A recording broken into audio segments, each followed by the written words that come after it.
Novak Djokovic's biggest threat is no longer on the court. Claims leading tennis voice Novak Djokovic still has a chance to claim a record-breaking 25th Grand Slam title before he calls time on his remarkable career, but one big factor may block his late big ambition in the sport, according to respected tennis broadcaster Buckland. Djokovic and Australian legend Margaret Court jointly hold the record for the most Grand Slam titles, with their haul of 24 ensuring they lead the way in the major tournament history books.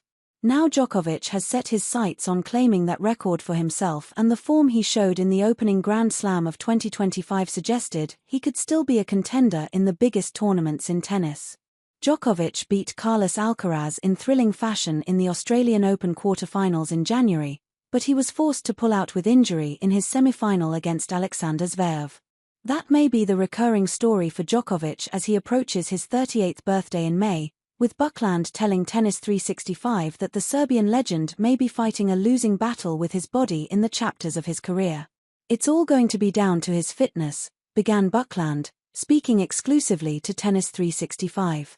"I saw images of him the other day limping, so we don't entirely know where he is physically heading into Indian Wells. There are one or two question marks there. The guy is almost superhuman, but he can't go on forever, and it has suddenly started to look a little more difficult for him to do what he wants to do. It's difficult to find your consistent best if your body is not allowing you to do that. Give him a half-decent draw, his experience, and he obviously has the chance to challenge anywhere when he is at his best, but it is getting harder.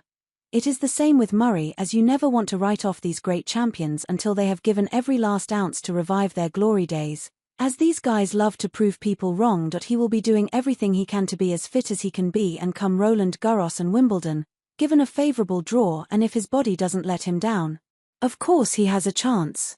Djokovic was booed off court when he was forced to quit his semi-final with Zverev in Melbourne, on what was the latest ugly spat between the most successful male tennis player of all time and tennis fans.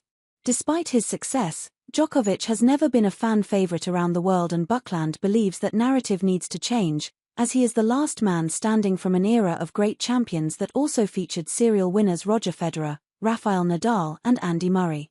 "We have to relish the fact that Djokovic is still around," said Buckland. "I was so lucky during my time at Sky Sports and the early stages at Amazon as well to watch Federer, Nadal, Djokovic and Murray performing at such a high level every week. We thought it would go on forever as they were all so good and they started to dominate the sport for a long, long time.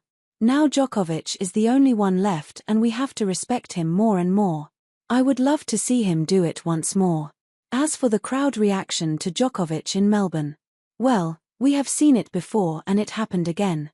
The crowd in Australia can get a little overexcited.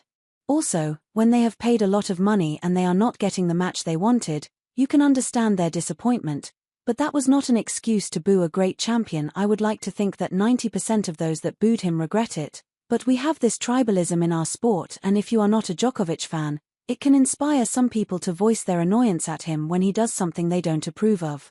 Buckland is also relishing the prospect of Djokovic continuing his unexpected partnership with his former rival Andy Murray, who has confirmed he will extend his coaching role in the Serbians' camp after a successful start to their working relationship at the Australian Open.